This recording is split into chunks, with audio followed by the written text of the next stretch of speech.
Fala pessoal, tudo bem com vocês? A partir desta aula, vamos implementar o File Store no nosso projeto. Então, nesta aula, vamos entender o que é o File Store. Então, sem delongas, bora para a aula.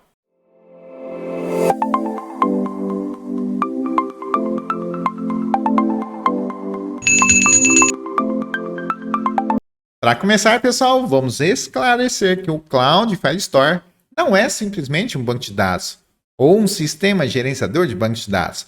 Ele vai muito além disso. É por isso que, antes de botar a mão na massa, resolvi fazer esta aula. Então, tenha um pouquinho de paciência e assista essa aula comigo. Quem não sabe, aprende. Quem já sabe, revisa, beleza?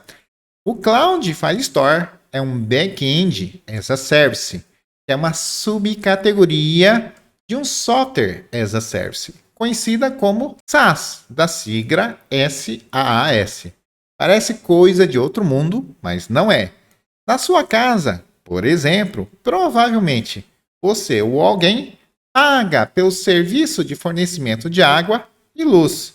Ou seja, pagamos para ter o serviço de água ou luz sem se preocupar com detalhes de como é o que é preciso. O SaaS, o Software as a Service, segue o mesmo princípio, só que ao invés de água ou luz, é um software. Pagamos para ter o serviço de software sem precisar desenvolver. Por exemplo, o Office 365, que tem o Word, Excel, PowerPoint. Quem tem, paga um valor mensalmente para que possa usar as funcionalidades do Word, do Excel, do PowerPoint, sem ter digitado uma linha de código. E um SaaS, um Software as a Service, nem sempre precisa ser paga. Por exemplo, o GitHub e o Dropbox. Podemos usufruir das funcionalidades limitadas na versão gratuita. Bom, sabendo o que é um Software as a Service, bora entender o que é um Back-end as a Service, que provê um serviço de software mais específico, no caso, o back-end. Mas o que seria o back-end? Em um projeto de software representado aí por essa ilha, nós temos o front-end e o back-end.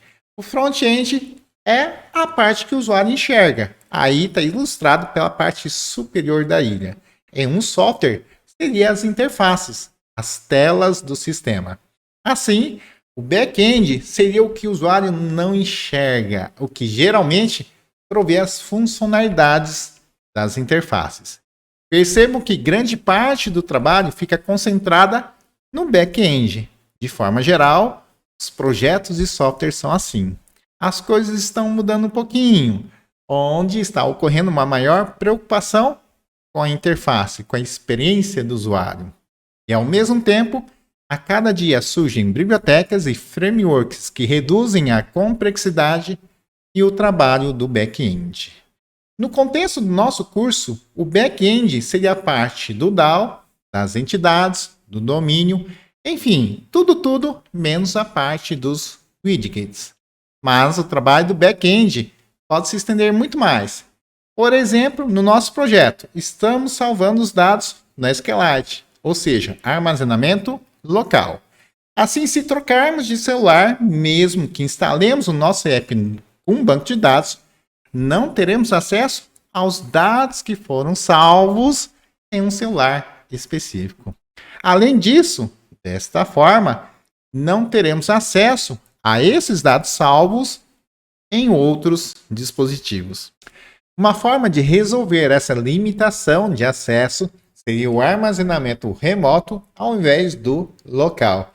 Assim, podemos ter o acesso aos dados salvos de outros celulares e também de outros dispositivos. O armazenamento remoto faz parte do back-end e ele é formado por várias tarefas, como a definição do projeto de banco de dados para estruturar os dados que serão armazenados, projeto de software para manipular os dados do banco de dados, a forma de acesso, web service ou qualquer outra coisa parecida, a segurança, hospedagem do banco de dados e também do projeto de software, manutenção do banco de dados, do projeto de software e também da hospedagem, backup, principalmente do banco de dados E tem a questão da disponibilidade. Será necessário? Vai ter redundância? Então, essas tarefas e diversas outras que eu não mencionei faz parte do back-end. São conhecimentos específicos de diversas áreas. Não é uma tarefa fácil. Ainda tem um detalhe, pessoal. O armazenamento remoto requer comunicação. Então, se um dos lados não tiver a comunicação, não será possível fazer o armazenamento remoto. Bom, se o armazenamento local não permite o acesso dos dados por meio de outros dispositivos e o armazenamento remoto não funciona sem a comunicação, sem a internet, a solução completa seria a combinação dos dois. O armazenamento remoto para quando tem internet e, se não tiver, o armazenamento local. Só que assim trabalhamos com dois bancos de dados, o local e o remoto. Fazer a sincronização de banco de dados não é uma tarefa trivial.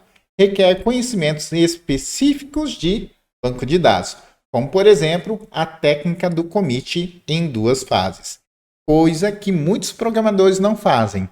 Aí é aquela coisa, né? Fica dependente do anjo da guarda. Mas, gambiarras à parte, esta sincronização faz parte também do back-end. Um outro ponto interessante quando envolve acesso a dados remotos por vários dispositivos é a atualização em tempo real. Então veja aqui, ó, eu cadastro Pietro, é muito importante que esse dado seja apresentado a todos os dispositivos conectados. Então se eu cadastro aqui Hortência, já aparece Hortência para todos. Se eu coloco aqui Maitê, aparece Maitê para todos os dispositivos. A atualização em tempo real, sem precisar apertar um botão, dá maior consistência dos dados e faz parte também do back-end. Ô Ed, é tudo back-end? Como eu disse lá no começo, a complexidade e o trabalho se concentra muito no back-end. E agora que temos noção do que é back-end, fica mais fácil de explicar o back-end as a service. Seria uma plataforma que oferece todas as funcionalidades do back-end. O Cloud Firestore é um back-end as a service, oferecendo o armazenamento local, o armazenamento remoto, a parte da programação que trabalha com banco de dados prontinha, tem todas as operações, o meio de acesso a essas operações, salvar, alterar, excluir, consultar, a segurança, a sincronização de dados, o controle de login, as ferramentas de manutenção, backup, hospedagem do código, tanto do banco de dados como a parte da programação e a questão da disponibilidade. Agora entenderam o que eu disse no começo da aula? Firestore não é simplesmente um banco de dados. Ele é um back-end as a service. O Cloud Firestore, pessoal, possui 2 formas de armazenamento.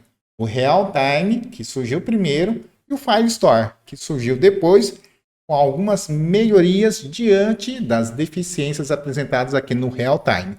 Mas tanto uma como outra faz todas as tarefas que eu citei do back-end. Armazenamento local, remoto, sincronização, o Real-Time e todas as outras. Então, qual que é a diferença? Bom, primeiro é no sistema de cobrança. O Real-Time, pessoal, cobra principalmente com base no armazenamento ou largura de banda de rede. Já o Firestore cobra por número de operações que você executa. Qual que é melhor? Este quesito vai depender do contexto.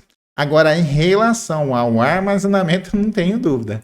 O Firestore veio com muitas melhorias. Os dados ficam mais estruturados. Consequentemente, facilita a consulta. Podemos fazer consultas superficiais. A busca de dados manual ficou muito mais fácil e ele está mais projetado para escalar. Então, para quem está querendo aprender e esteja começando, eu indico o Firestore. Mas façam a leitura da documentação oficial, que está muito completa e bacana. Bom, pessoal, a aula de hoje era isso. A partir da aula que vem, começamos a implementar. Espero que vocês tenham entendido e gostado. Qualquer dúvida ou dificuldade, deixe aqui nos comentários. Até a próxima aula.